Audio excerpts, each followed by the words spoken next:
ये है ताज media group और आप देख रहे हैं ताज न्यूज, आईना सच का।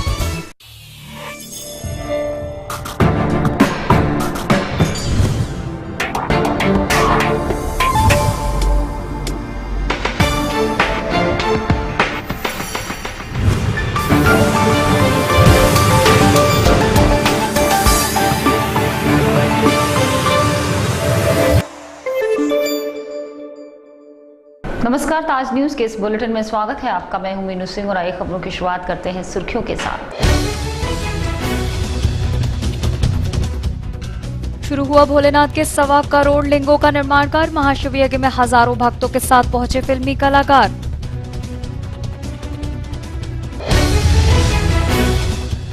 जनकपुरी के विकास कार्यों के लिए स्वीकृत हुए सिर्फ 8 करोड़। कमिश्नर ने कहा 20 करोड़ का कार्य संभव नहीं।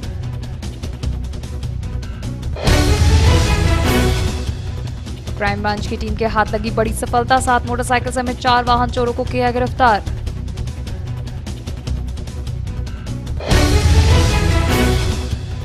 और किराएदार ने किया मकान मालिक के बेटे का अपहरण। पुलिस की मुस्तैदी के चलते हुआ गिरफ्तार।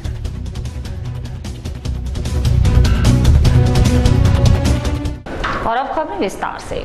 वृंदावन में सावन मास में भगवान शिव के 1.25 करोड़ पार्थिव शिवलिंगों का निर्माण कार्य चल रहा है। महाशिव यज्ञ में हजारों शिव भक्तों के साथ साथ फिल्मी दुनिया की हस्तियां भी शिरकत कर रही हैं। बुधवार को वृंदावन पहुंचे फिल्मी कलाकार आशुतोष राणा और राजपाल यादव ने भी इस यज्ञ में भाग लिया। हाँ, ये बहुत श्रावण मास है और शिवलिंग निर्माण और महारुद्र यज्ञ के साथ में श्रीमद् भागवत कथा वृंदावन में हो रही है। जहाँ पूरे आगरा से लेकर दिल्ली तक जितने भी लोग हैं, जहाँ तक हमारी आवाज़ आप मुझे सब सादर आमंत्रित हैं। खूब हर्षोल्लास के साथ में जो है शिवलिंग निर्माण करें, शिवलिंग अभिषेक करें। परम पूज्य बुद्ध जी के सानिध्य में बनारस में 25 जुलाई से लेकर 31 जुलाई तक 1.25 करोड़ पार्थिव निर्माण महाकुंभ का ये 94वां आयोजन है। और ये हम सब के लिए आनंद का विषय है कि हरि की भूमि है, यहाँ पे हर का निर्माण हो रहा है। तो ये हरिहरात्मक यज्ञ के इस पावन अवसर पर हम सब लोग पूज्य बुद्ध के सानिध्य में यहाँ पर उपस्थित रहे और इस पुण्य लाभ को हमने अर्जित किया। इसके लिए हम धन्यवाद। उत्तर भारत की प्राचीन राम बारात के बाद होने वाले जनकपुरी महोत्सव में विकास कार्यों को लेकर हुई बैठक में कोई असर दिखाई नहीं दे रहा। इसके बाद महोत्सव के मीडिया प्रभारी ने असंतोष जताते हुए कार्यों को जल्द शुरू कराने की मांग की है। हर वर्ष शहर में होने वाले जनकपुरी महोत्सव में हर बार की तरह इस बार भी विकास कार्य लगता है समय रहते पूरे नहीं हो पाएंगे। ये हम नहीं बल्कि महोत्सव समिति के मीडिया प्रभारी अनिल चौधरी का कहना है।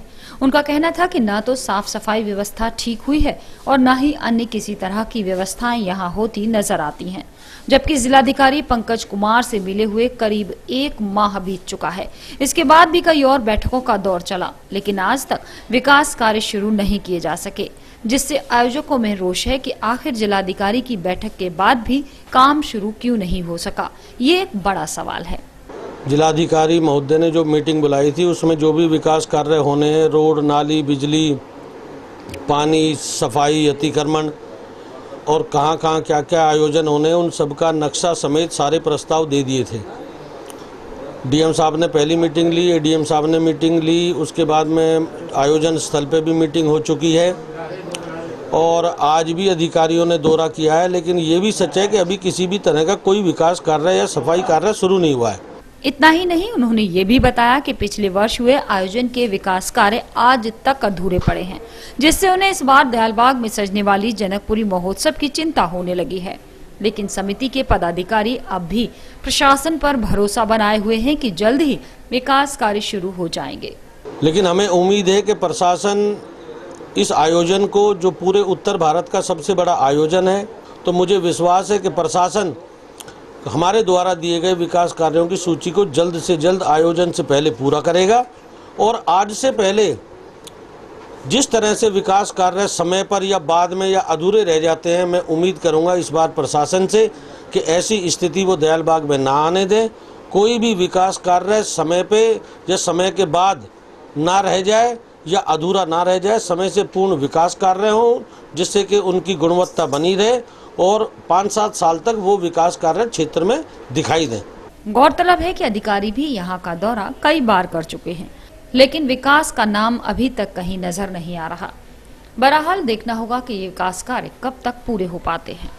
जनकपुरी के आयोजकों को प्रशासन की ओर से तगड़ा झटका लगा है, जिसने विकास कार्यों के लिए महज 8 करोड़ रुपए का बजट ही स्वीकृत किया है, जबकि महोत्सव आयोजन समिति ने 20 करोड़ रुपए के विकास कार्यों का प्रस्ताव जिला प्रशासन को सौंपा था।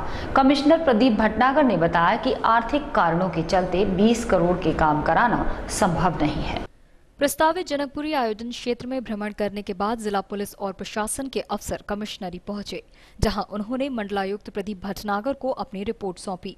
चूंकि ये लाखों लोगों की आस्था से जुड़ा हुआ मसला है, इसलिए आयोजन को लेकर प्रशासन काफी सावधानी बरत रहा है, लेकिन फिर भी उसे आर्थिक कारणों के चलते एक ऐसा फैसला लेना पड़ गया जानकारी होने पर जिससे आयोजकों के चेहरे उतर सकते हैं।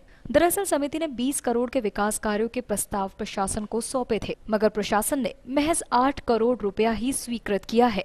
कमिश्नर प्रदीप भटनागर ने जिसके बारे में जानकारी दी। जनकपुरी इस साल दयालबाग क्षेत्र में मनाई जाएगी, ऐसा समिति ने निर्णय लिया है। तो हर साल की तरह जहां जनकपुरी होती है वहां की सड़कों, वहां के नालों, वहां की प्रकाश व्यवस्था सुधारी जाती है स्थानीय प्रशासन द्वारा। तो उसकी समिति ने लगभग एक सूची दी थी, जो लगभग 20 करोड़ के कामों की सूची थी। तो इतना तो काम कराना संभव नहीं है, लेकिन गत वर्ष की भांति लगभग 8 करोड़ रुपए के काम हम स्वीकृत करने जा रहे हैं। ये काम नगर निगम, विकास प्राधिकरण और आवास विकास परिषद, ये 3 एजेंसियां संपन्न करेंगी। इस मीटिंग में नगर आयुक्त और आगरा विकास प्राधिकरण की उपाध्यक्ष मनीषा त्रिघाटिया भी मौजूद रहीं। जिलाधिकारी की पंकज कुमार की मौजूदगी में जिन्हें इस आयोजन के कार्यों में तत्परता दिखाने के आदेश दिए गए। मंडलायुक्त की माने तो इस विख्यात आयोजन में प्रशासन कोई ढिलाई नहीं बरतेगा। एसएसपी शलभ माथुर के निर्देश पर चेकिंग कर रही क्राइम ब्रांच की टीम के हाथ एक बड़ी सफलता लगी। थाना डॉकी क्षेत्र में पुलिस टीम ने 4 वाहन चोरों को 7 मोटरसाइकिल समेत दबोचा।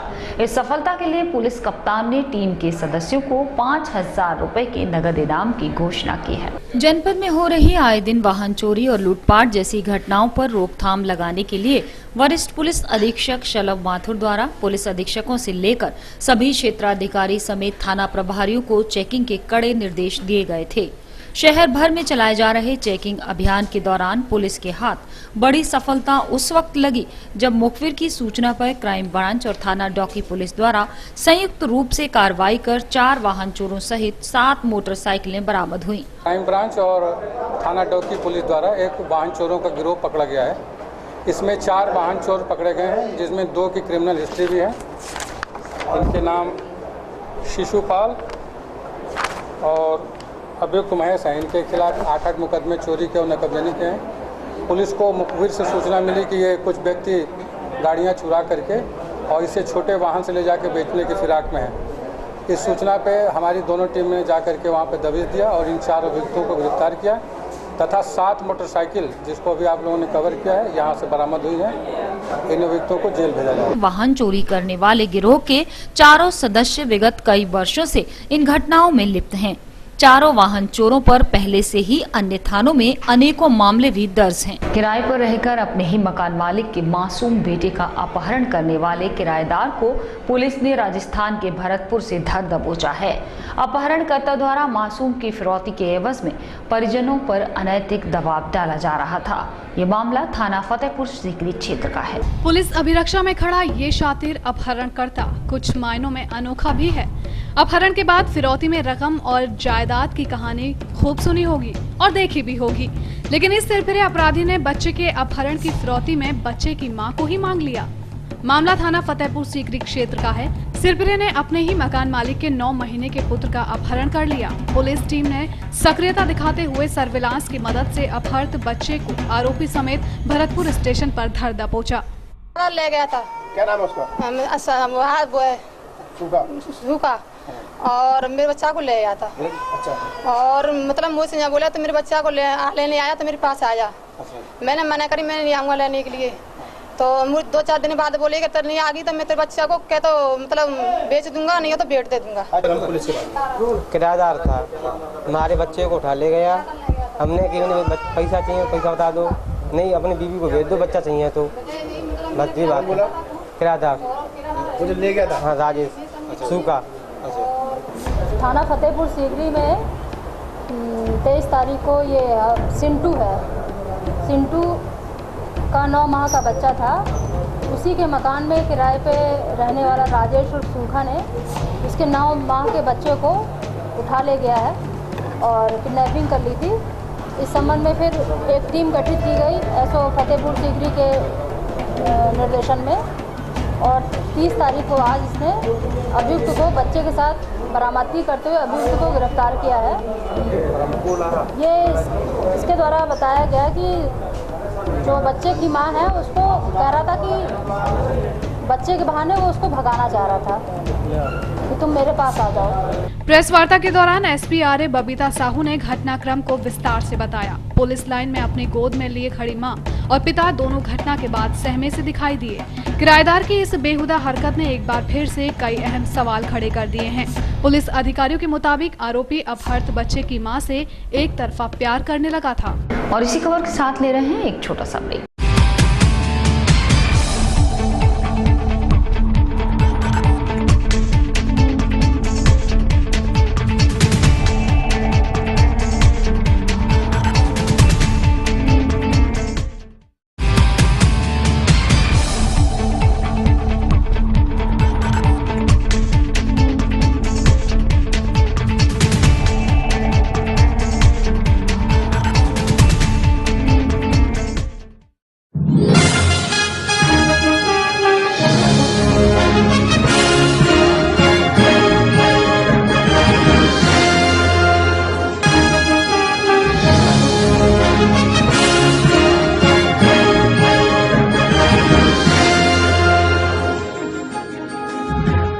Sharda Group of Institutions, with its Hindustan campus and Anand campus, has been awarded the Outstanding Placements Award by HT Media for 2 years in a row, a result of placing more than 17,000 students in over 2,200 corporate. Come, be a part of Sharda, a leader creating future leaders. For admissions, log on sgei.org. हमारे यहाँ जो course है वो MBA चल रहा है, PGDM है और पॉलिटेक्निक है। पॉलिटेक्निक में मैकेनिकल, ऑटोमोबाइल ब्रांच है, सिविल ब्रांच है, इलेक्ट्रिकल ब्रांच है। हमारे यहाँ ये जो हमारा जो कॉलेज है वो A ग्रेड में कॉलेज का दर्जा प्राप्त हुआ है। 5 साल के अंदर हमने A ग्रेड में कर दिया है।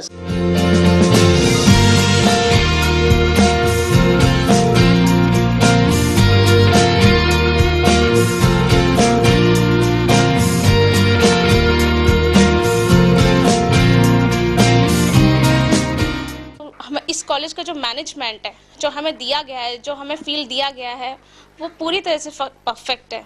इन 22 सालों में जो और कॉलेज ने जिस तरह से रिकवर किया है अपने आप को, वो इस कॉलेज ने 5 सालों में कवर कर लिया है। Sai Asha properties AD approved कोठी प्लॉट्स खरीदने व बेचने के लिए संपर्क करें। ताज नगरी 2 में AD अप्रूव्ड प्लॉट्स के लिए संपर्क करें।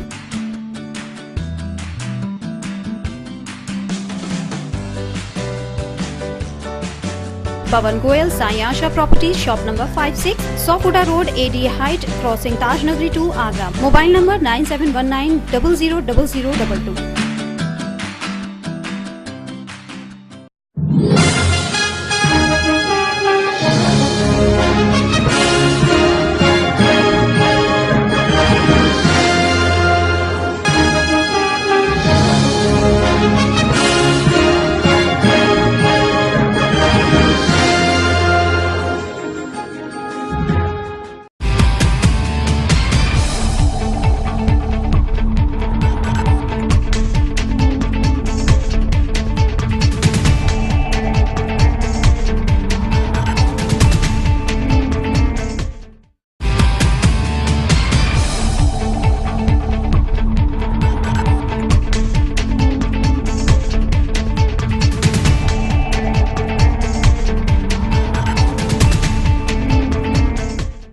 ब्रेक के बाद अगली खबर।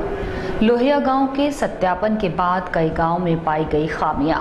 मुख्य सचिव के प्रस्तावित आगमन के चलते प्रशासन द्वारा लगातार मुस्तैदी बरती जा रही है। इन कमियों के बाद मुख्य विकास अधिकारी के बालाजी ने संबंधित विभाग को फटकार लगाई है, जबकि काम कराने वाले ठेकेदार की भी जांच कराने की बात कही गई है। अगले सप्ताह मुख्य सचिव के आगमन की खबर से प्रशासनिक अधिकारियों के कान खड़े हो गए हैं, जो उनके आने से पहले व्यवस्थाएं बनाने में जुट चुके हैं। पर क्या करें, उनके मातहत है कि अपनी आदतों से बाज ही नहीं आते। लोहिया ग्रामों को लेकर शासन और प्रशासन की गंभीरता भला किसे नहीं मालूम, पर अधीनस्थों की लापरवाही एक बार फिर उजागर हो गई है, जिनकी शिथिलता से दर्जनों लोहिया ग्रामों में खामियां पाई गई हैं। मुख्य विकास अधिकारी के बालाजी ने बताया कि उन्होंने सत्यापन कराया तो मामला सामने आया। उन्होंने आरईएस के अधिकारियों और ठेकेदारों को इस संबंध में कड़ी फटकार लगाई और खामियों को जल्द दूर करने के आदेश भी दिए हैं। नहीं, अभी जो मीटिंग हुई है मुख्य सचिव का संभावित दौरे के दृष्टिगत ये मीटिंग रखी गई है। हमने सारे लोहिया गांव का एक एक ऑफिसर नियुक्त किया है कि वो गांव में जाएं, एक निर्धारित चेकलिस्ट के अनुसार गांव में जाके उस चेकलिस्ट को भर के देंगे कि क्या सुविधा उस गांव में है और उसमें क्या कमी है। जो हमें आरईएस का जितना पैसा मिला है 2012-13 में अभी 4 गांव संतृप्त होना शेष है और 13-14 में एक गांव संतृप्त होना शेष है और वो भी अभी 2-3 दिन में पूरा हो जाएगा।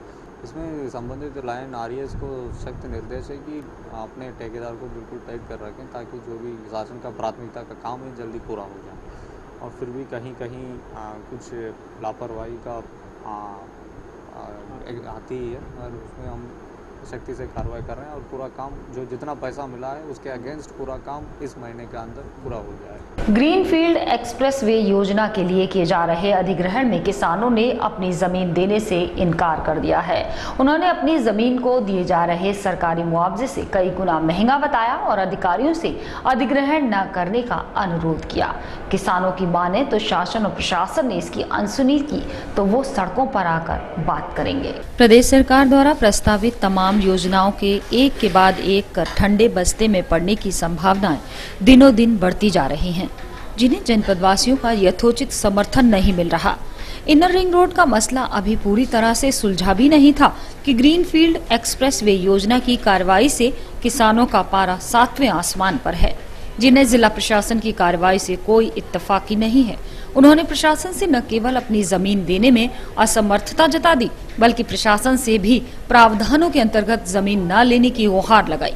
उनके साथ आए किसान नेताओं ने स्पष्ट कर दिया कि मिलने वाले मुआवजे की तुलना में किसानों की जमीन बेशकीमती है और प्रशासन उन्हें ना कुछ दामों पर हासिल करना चाहता है। लेकिन सहमति किसानों की नहीं ली जा रही है, किसानों पर दमन किया जा रहा है, किसानों की जमीन को जबरदस्ती छुड़ाया जा रहा है। आज किसान कलेक्ट्रेट में आकर के यहाँ अपना विरोध प्रदर्शन दर्ज करने के लिए जिलाधिकारी महोदय के यहाँ आया है और ये कहने के लिए आया है कि किसान अपनी जमीन देना नहीं चाहता, किसानों को लूटा न जाए, ये कहने के लिए किसान आज यहाँ आया है। और निश्चित रूप से मैं कहना चाहता हूँ, अगर किसानों के साथ अन्याय किया गया, अत्याचार किया गया, उनकी जमीन को जबरदस्ती लूटने का प्रयास किया गया, तो किसान इसी तरह सड़क पर आकर के आंदोलन करेगा।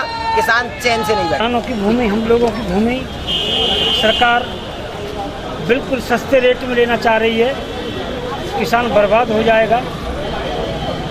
वैसे तो किसानों की मंशा ये कि हम बहुत कम खेती वाले लोग हैं, हम भूमि देना नहीं चाहते।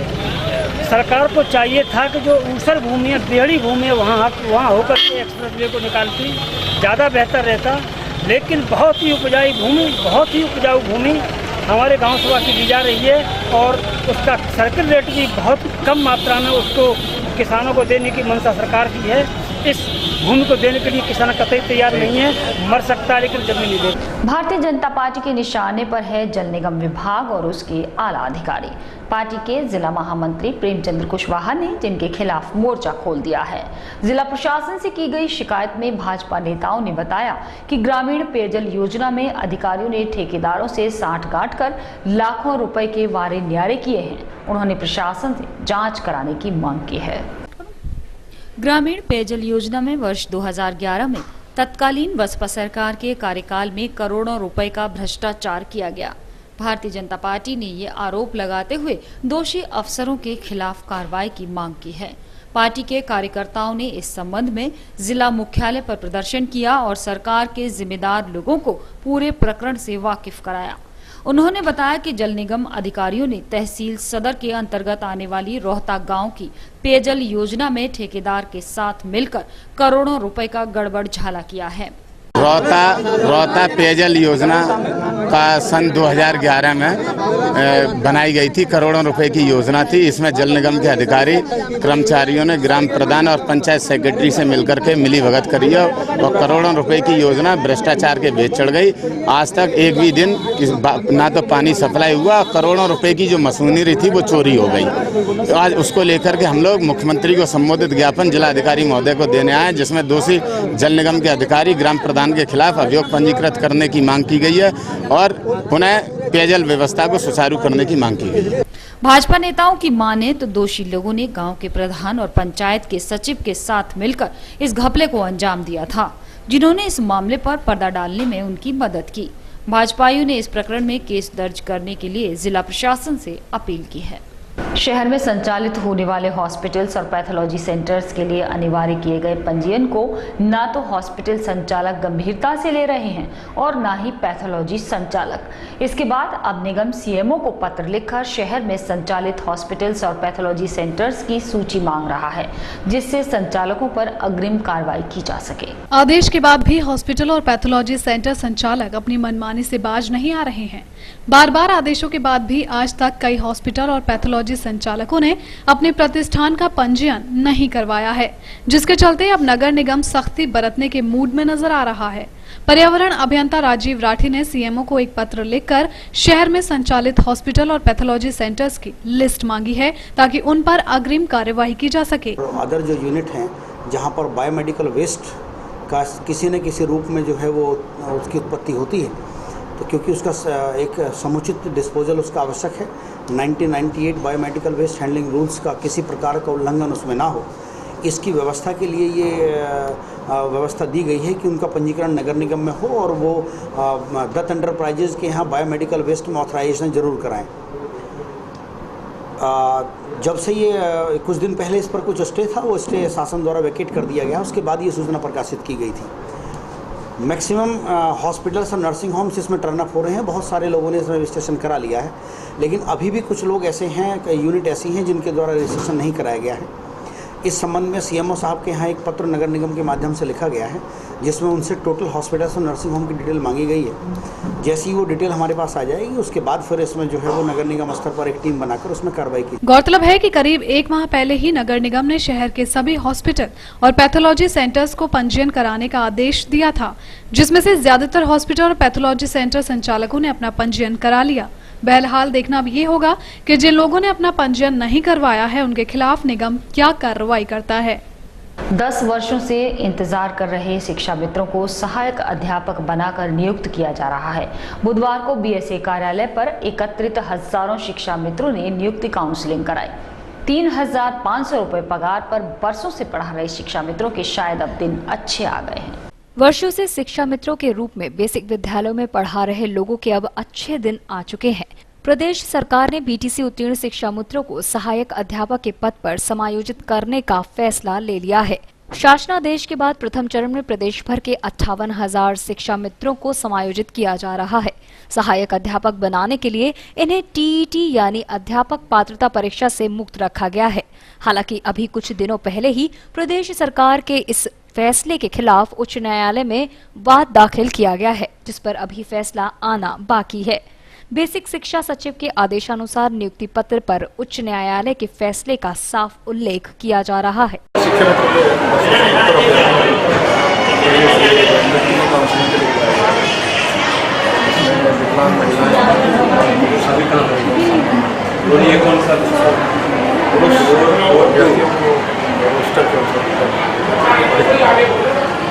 परेशानी नहीं है, नंबर से चल रहा है, सब बढ़िया नंबर से चल रहा है। आप लोगों का समायोजन किया गया है, इसमें भी उच्च न्यायालय के निर्देश का जो रेट का निपटारा नहीं हुआ, क्या मानते हैं किस तरह का फैसला है? फैसला है वो कोर्ट ही करेगा, जैसा भी फैसला करेगा। फिलहाल आप लोग इस निर्णय को क्या मानते हैं, किस तरह का निर्णय है? सही है ना, जैसा भी नौकरी में फैसला बहुत ही अच्छा है। इसलिए फैसले के लिए माननीय मुख्यमंत्री को धन्यवाद देते हैं। ये बहुत ही खुशी का अवसर है यहाँ महिलाओं की जो आज काउंसलिंग चल रही है, इसमें महिलाओं को चॉइस से अपने पसंद का विद्यालय जो महिला पहले आ रही है उनको भी विकल्प करवाए जा रहे हैं। और पुरुषों को हम ये हिसाब से मांग करते हैं कि पुरुषों की सूची आज ही जारी कर दी जाए और कल सभी को नियुक्ति पत्र दे दी जाए। बुधवार को बीएसए कार्यालय पर जिले भर के प्रशिक्षण प्राप्त शिक्षा मित्रों की नियुक्ति काउंसलिंग हुई। जिले भर से आए शिक्षा मित्र सूचना पर अपना नाम ढूंढते नजर आए। डाइट प्राचार्य के मुताबिक प्रथम चरण में 1077 शिक्षा मित्रों का समायोजन किया जा रहा है। पहले प्राथमिकता देते हुए विकलांग और महिला शिक्षा मित्रों को काउंसलिंग के लिए बुलाया गया है। सहायक अध्यापक बनने के बाद इन अध्यापकों को एकल और बंद पड़े विद्यालयों में तैनात किया जाएगा। महिला शिक्षा मित्रों से 3 विद्यालयों का विकल्प भराया जा रहा है। फिलहाल सरकार के फैसले से शिक्षा मित्रों ने राहत की सांस ली है, जो बीते 10 वर्षों से 3500 रुपए की पगार पर स्कूलों में पढ़ा रहे थे। और इसी के साथ फिलहाल बुलेटिन में सिर्फ इतना ही। अगले बुलेटिन में कुछ नई खबरों के साथ आपसे फिर होगी मुलाकात। जुड़े रहिए ताज न्यूज से। नमस्कार।